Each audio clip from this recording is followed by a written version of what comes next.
Mobile টোবাইল সব শুদ্ধ মিলে আমরা একদম ভিতরে চলে গেছিলাম, এরকম ব্যাপার। আজকে হলো day 3। So good morning everyone.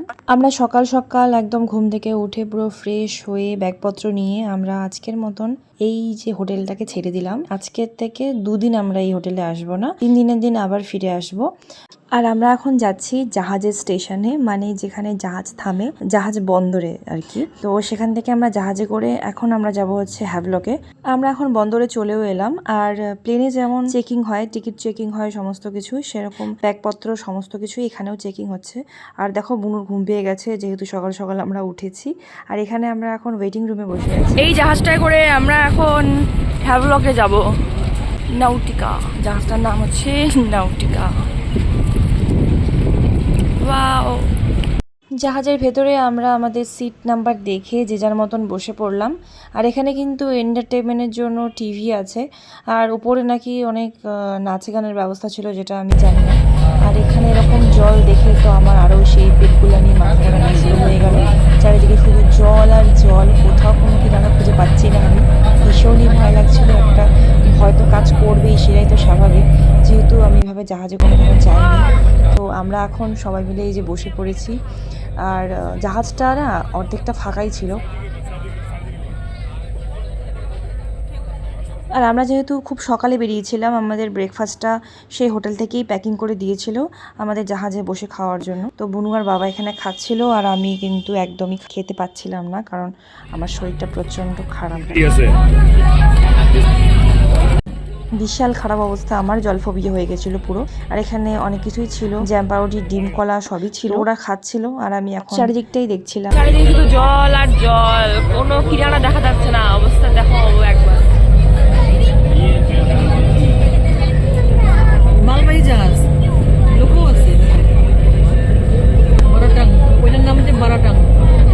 ওই যে দেখতে পাচ্ছ দূরে মালবাহী জাহাজটা, সেটাকে দেখে যে আমার এত ভয় লাগছিল। দেখো জাহাজটা কতটা নিচ দিয়ে যাচ্ছে, মানে কতটা ডুবে ডুবে যাচ্ছে আর কি বলতে গেলে প্রায়।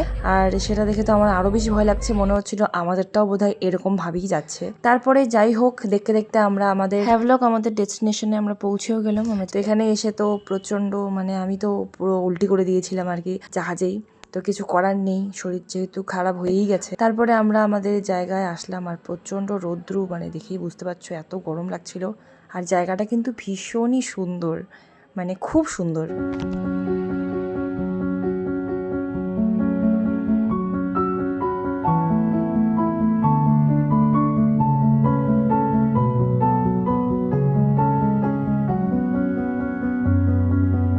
এই জায়গাটাকে দেখে আমি কিছুক্ষণের জন্য ভুলে গেছিলাম যে আমি আন্দামানে এসেছি ঘুরতে। এই জায়গাটার এত সুন্দর গ্রাম্য পরিবেশ দেখে যে এত ভালো লাগছিল, মনে হচ্ছিল যে আমি বাড়িতেই আছি।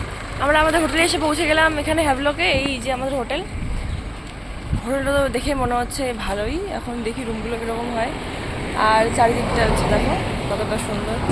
এটাকে মানে এটা দেখে বেসিক্যালি মনে হচ্ছে একদম গ্রামের পরিবেশ, সুন্দর লাগছে জায়গাটা। কিন্তু সব থেকে ভালো কথা যেটা, সেটা হচ্ছে যে আমার শরীরটা সুস্থ হয়ে গেছে, তার জন্য আমার কোনো কিছুই ভালো লাগতেছে না। এটি হচ্ছে মেন সমস্যা। আর এত টাকা দিয়ে খরচ করে যখন আসছি, অবশ্যই ভালো জায়গা বলেই আসা হয়েছে, জায়গাটা ভালো।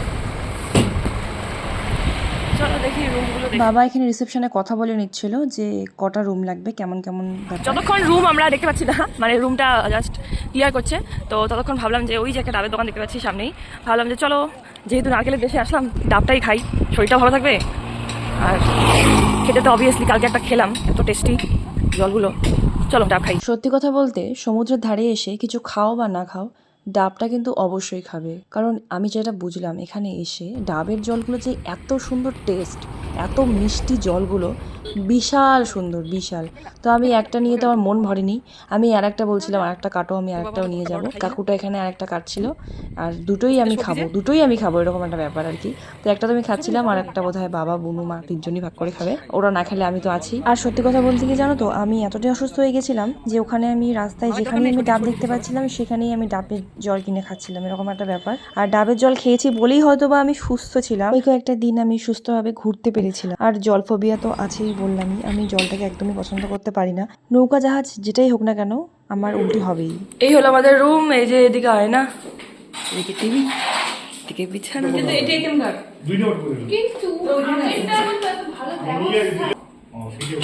দেখো কত সুন্দর নারকেল গাছ আর নারকেল গাছ, চারিদিকে শুধু নারকেল গাছ, বেশ ভালো। এই যেরকম বসার জায়গা আছে। হ্যালো গাইস, আমরা আমাদের হোটেলে পৌঁছে গেছি, আমাদের রুমও দিয়ে দিয়েছে। আর এখন আমরা এখানে একটু দাঁড়িয়ে ভিডিও শ্যুট করবো ভাবছি।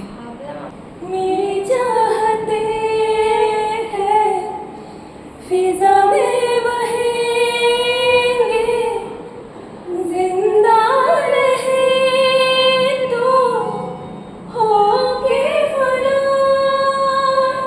তারপরে ফ্রেশ হয়ে আমি এখানে ওই যে ব্রেকফাস্টগুলো দিয়েছিল, যেগুলো সবাই জাহাজে বসেই খেয়েছিল, আমি তো খাইনি, তো এখন খাচ্ছি আর কি। খিদে পেয়ে গেছিলো তাই আমি একটু খাচ্ছিলাম। তার কিছুক্ষণ পরেই আমরা এখন চলে আসলাম এখানে লাঞ্চ করতে।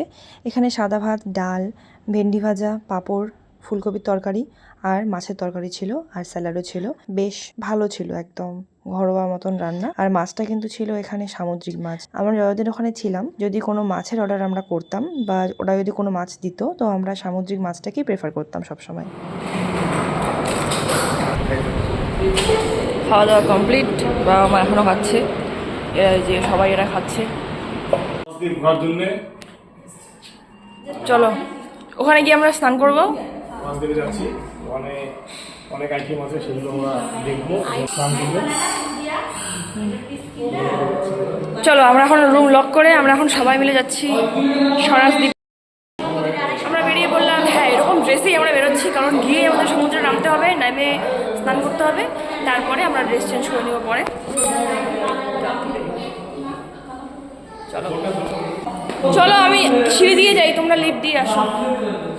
চলো আস্তে আস্তে আসি, গাড়ি আমাদের জন্য ওয়েট করছে, আমরা এখন নেমে গাড়িতে উঠবো। চলো ওখানে গিয়ে একবারে দেখা হচ্ছে। স্পটে চলে আসলাম। এই যে কোনটা কি room? Changing room, locker room এখানে আছে। চেঞ্জিং রুম ওইদিকে, লকার রুম, লকার রুম এইদিকে,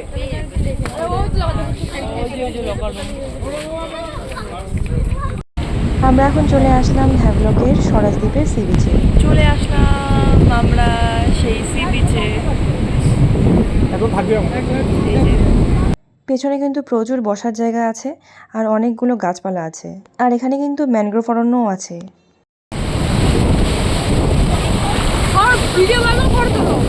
বাবা থেকে ভিডিও করতেছে, আমি থেকে ভিডিও করতেছি,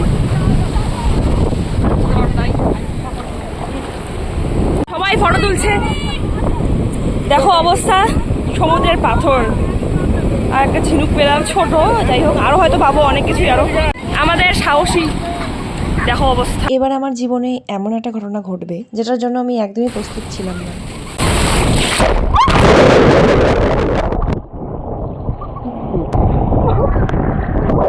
ভিডিও করতে করতে মোবাইলটা তো পড়ে গেলই, কিন্তু সেই মুহূর্তে আমি বুঝতে পারছিলাম না যে আমি কি করব।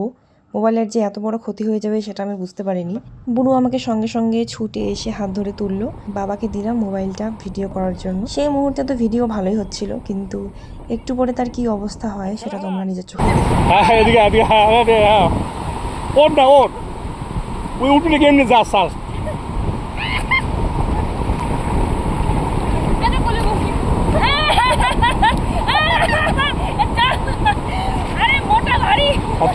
দেখো ভিডিও কিন্তু আমার ঘোলা হওয়া শুরু হয়ে গেছে, মানে ভিডিওর যে ক্যামেরাটা সেটা দিয়ে কিন্তু ঘোলা হওয়া শুরু হয়ে গেছে, একদমই ক্লিয়ারিটি আসছিল না। প্রথমে ভাবছিলাম যে ওয়াটারপ্রুফ মোবাইল তো নিশ্চয়ই ভালো হয়ে যাবে, কিন্তু দেখো কি অবস্থা, সাউন্ডটাও ঠিকঠাক আসছিল না।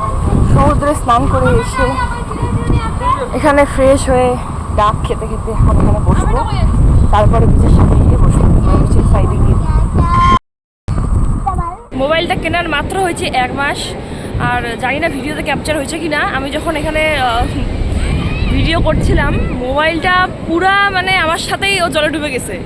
আমার এটা মাথায় নাই যে মোবাইলটাকে হাত দিয়ে উপরে ধরে রাখি, আমি নিজে পড়ে গেলাম তো গেলামই। তারপর অনেকক্ষণ পরে মনে হয়েছে যে না, মোবাইলটাকে তুলে রাখি, তারপরে মোবাইলটাকে উপরে তুলে ধরলাম, তারপর বুনু এসে ধরলো। যাই হোক না, তুই ও হ্যাঁ, আমি শুধুমাত্র ভিতরে ঢুকে গেছিলাম, ভিডিও করতে করতে ঢুকে গেছিলাম। আর হচ্ছে মোবাইলটা কাজ করতেছিল না। ফার্স্টে ভাবলাম যে নেটওয়ার্ক নাই, তারপর দেখি যে না, আমার সিমের জায়গাটাই কাজ করতেছে না। তারপর অনেক ঘষা মাজা ফু দিয়ে মানে একেবারে জল টলগুলো বের করলাম, রুমাল টুমাল দিয়ে পরিষ্কার করলাম, তারপরে একটু কাজ করছে। মাত্র হয়েছে 1 মাস। এখন জানি না মোবাইলটা ওয়াটারপ্রুফ, তো শুনছিলাম ওয়াটারপ্রুফ, কতটা যে এটা প্রুফ মানে সত্যি সেটা জানি না, দেখি কি হয়। আর আমরা এই যে ফ্রেশ হয়ে আসলাম, আর এখানে এসে দেখি যে প্রচুর লোক এখন নিচে নামছে, জলে নামছে। আমরা কয়েকটা এখানে ফটো তুলবো, ভিডিও বানাবো, কিন্তু নেটওয়ার্কের ভীষণ অসুবিধা, এখানে নেটওয়ার্ক একদম কাজ করতেছে না।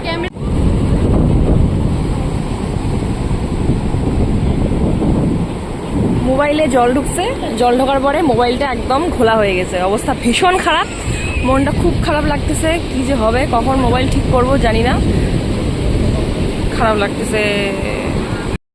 মোবাইলে জল ঢোকার পর থেকে সিমটা কাজ করতেছে না, তো এই ফোনের সিমটা ঢুকাইলাম, খারাপ হয়ে গেল। যাই হোক, এই দেখো ম্যানগ্রোভ অরণ্য, ম্যানগ্রোভ গাছ। এখন যাই সামনের দিকে, দেখি এখানে কি সব দোকানপাট আছে, দোকানগুলোতে একটু ঢুকি, কী কী হয় না হয়, কী পাওয়া যায় দেখি।